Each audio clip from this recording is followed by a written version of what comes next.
kemudian dia ingin keluar dari zona kekerasan tersebut. Pertama, dia kan punya keberanian dong. Nah, akan salah ketika tidak ada organisasi perempuan lagi.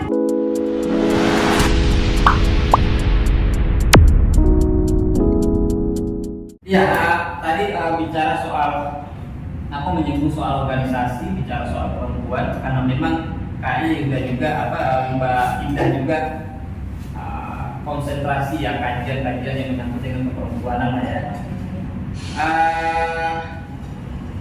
Ya kita kira-kira kalau misalkan perempuan, berarti kalau yang tadi mengatakan bahwa salah satu yang menjadi variabel ketika perempuan sudah merasa merdeka adalah ketika dia masuk ke organisasi.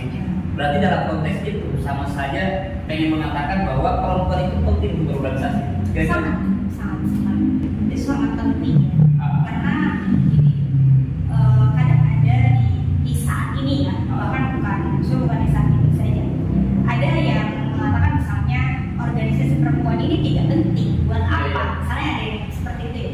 Organisasi perempuan ini tidak penting karena kalau misalnya ada organisasi perempuan berarti mau tidak mau kalian mengkotak-kotakan. Padahal misalnya kayak gitu ya, keinginannya adalah equality gendernya gitu.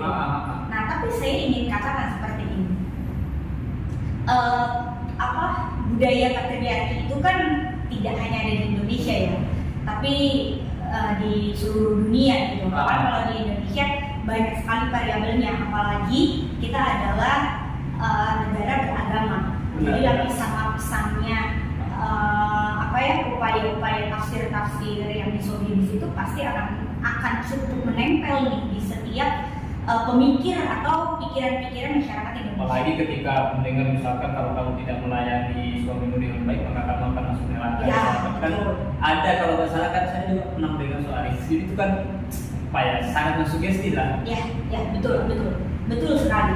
Nah sehingga saya bisa katakan bahwa organisasi perempuan ini adalah sebetulnya sebagai pintu untuk memberdayakan perempuan sendiri. Kan pertama gini, contoh lah misalnya di tahun 2000-an atau 2010 aja, kecil loh orang mau lapor atas dugaan kekerasan dalam rumah tangga. Kenapa? Karena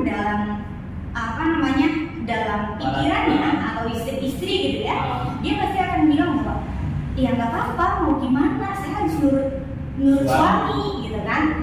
Nah, tapi kita bisa lihat sebetulnya di catatan tahunan Komnas Perempuan itu nilai atau angka kekerasan itu banyak sekali yang dilaporkan.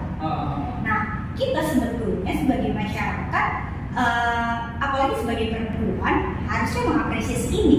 Kenapa? Berarti banyak perempuan-perempuan yang akhirnya berani untuk bicara. Gitu. Nah, kemudian setelah mereka berani untuk bicara, pertama itu kan ada momen di mana dia menerima kekerasannya. Oke, misalnya taruhlah KDRT. Nah, kemudian dia ingin keluar dari zona kekerasan tersebut. Pertama, dia kan punya keberanian dong. Selain berani bicara, pasti dia punya pikiran. Oh iya, kalau misalnya gua lapor, bahasanya gitu ya, berarti ada kemungkinan mereka harus berpisah atau cerai. Pasti dong dipikirin anaknya sama siapa, biaya nafkahnya sama siapa. Nah saya rasa ketika si perempuan itu punya keinginan untuk bicara, begitu ya, kemudian keinginan untuk lepas dari zona kekerasan, itu harus diapresiasi. Nah, akan salah ketika tidak ada organisasi perempuan lagi. Kenapa? Karena kalau tidak ada organisasi perempuan, siapa yang akan memberdayakan teman-teman perempuan yang baru berani untuk bicara tadi? Gitu kan?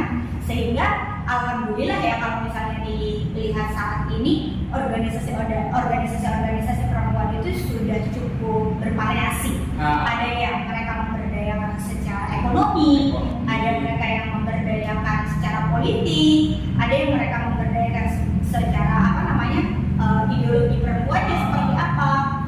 Bahkan banyak juga ya sekarang organisasi perempuan yang basisnya adalah agama, tapi yang tadi misal semangatnya adalah untuk menciptakan tafsiran-tafsiran yang tidak disetujui. Salah satu misalnya Kohati. Nah, Kohati itu kan sebetulnya adalah organisasi mahasiswi ya, di mana sebetulnya fokusnya adalah untuk memperdayakan para mahasiswi. Gitu. Sebetulnya adalah itu. Jadi wadah itu sangat disyukuri akan kehadirannya ya, karena itu bisa menjadi jalan alternatif untuk perempuan bisa menempuh mendapatkan hak-haknya lah kira-kira ya. Ya, sangat menarik. Jadi teman-teman perempuan yang sedang menonton ini sebaiknya apalagi kalian yang masuk sudah menggunakan alma mater institusi tertentu, sebaiknya dipikirkan untuk masuk di organisasi karena ya itu tadi disampaikan bahwa dia sangat penting dan akan ada banyak pengalaman atau petualangan yang akan mewarnai lah kira-kira perjalanan kita di dalam upaya untuk mendidik pikiran.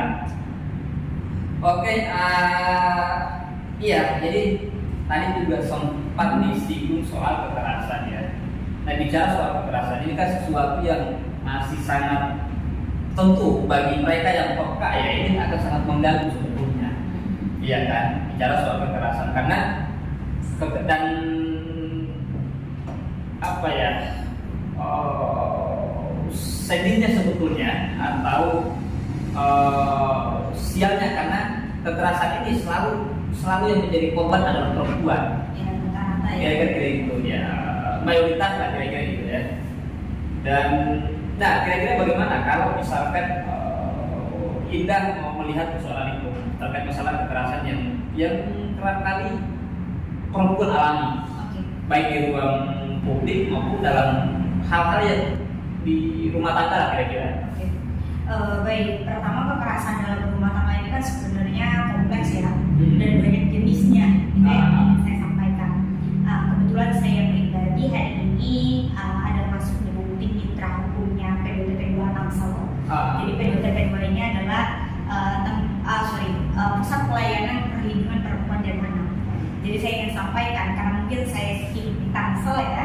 Jadi per 2022 ini untuk Tangsel sendiri kekerasan perempuan dan anak itu mencapai 319. Jadi itu sebetulnya angka yang tidak sedikit, tapi kami syukuri kenapa? Karena banyak yang mau melapor. Itu sebenarnya adalah hal yang sangat penting dan kita bersyukur bahwa lembaga tersebut dipercaya untuk menangani. Nah, kemudian lanjut sebagai yang tadi ya, melihat kekerasan ini seperti apa atau yang tadi yang saya sampaikan, kekerasan terhadap perempuan ini kan banyak jenis. Dalam konteks kekerasan seksual saja, kalau kita melihat undang-undang PPKS itu kan ada sekitar 9 jenis. Yang kalau kita merujuk dengan catatan tahunan Komnas Perempuan, kekerasan seksual itu bahkan sampai 19 jenis. Jadi yang sebetulnya dilindungi oleh yang ada payung hukumnya itu baru segelintir gitu ya. Dan kemudian dari 19 jenis tadi itu. Karena memang kekerasan terhadap perempuan itu cukup ini ya, maksudnya setiap tahun itu pasti akan banyak jenisnya. Saya kebetulan bergabung dengan Komnas Perempuan itu di pengaduan sejak 2017.